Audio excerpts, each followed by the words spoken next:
Hello friends, welcome back to Ammulu's kitchen అండి. నేను మీ సునీత. ఈరోజు మనం స్వీట్ రెసిపీ నేర్చుకుందాము. అది చాలా ఈజీ రెసిపీ అండి. 1/2 లీటర్ పాలు ఉంటే మనకి సరిపోతుంది. పాలు పంచదారతో చాలా డెలీషియస్ కోవా 2 రకాలుగా రెడీ చేసుకోవచ్చు. ఇది మనం ఒకటి బర్ఫీ రెడీ చేయడానికి అండ్ కోవా రెడీ చేయడానికి. దీనికి 1 లీటర్ మిల్క్ తీసుకున్నామండి. ఫుల్ క్రీమ్ మిల్క్ తీసుకుంటే మనకి చాలా టేస్ట్గా ఉంటుంది.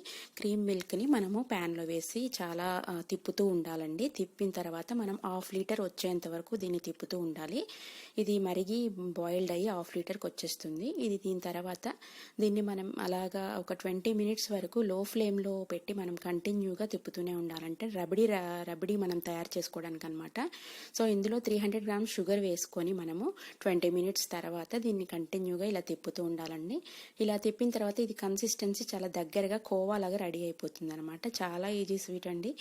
తిప్పడం అది కొంచెం పనే అనుకోండి, బట్ చాలా ఈజీగా మనకి మిల్క్ పంచదారతో మంచి స్వీట్ రెడీ అయిపోతుంది. సో ఇది రబడీ రెడీ అయిన తర్వాత మనం ఒక ప్లేట్లో దీన్ని ట్రాన్స్ఫర్ చేసుకోవాలి. ఇలా కోవా లాగా రెడీ అయిపోతుంది.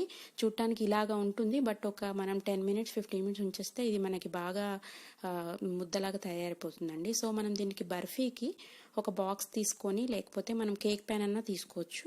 దానికి మనం ఒక 1/2 టీ స్పూన్ గీ అప్లై చేసేసుకొని దీన్ని మనం ఇలాగా సెట్ చేసుకోవాలండి. ఇందులో సెట్ చేసుకున్న తర్వాత మనం డ్రై ఫ్రూట్స్ చల్లుకొని కట్ చేసుకుంటే మనకి బర్ఫీ రెడీ అయిపోతుంది. సో ఇంకొకటి మలై లడ్డూస్, ఇవి కూడా చాలా ఈజీ అండి.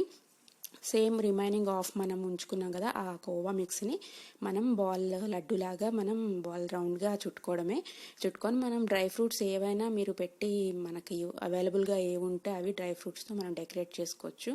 సో పిల్లలు ఈజీగా కోవా మిల్క్ స్వీటు చాలా బాగా ఈజీగా తినేస్తారు.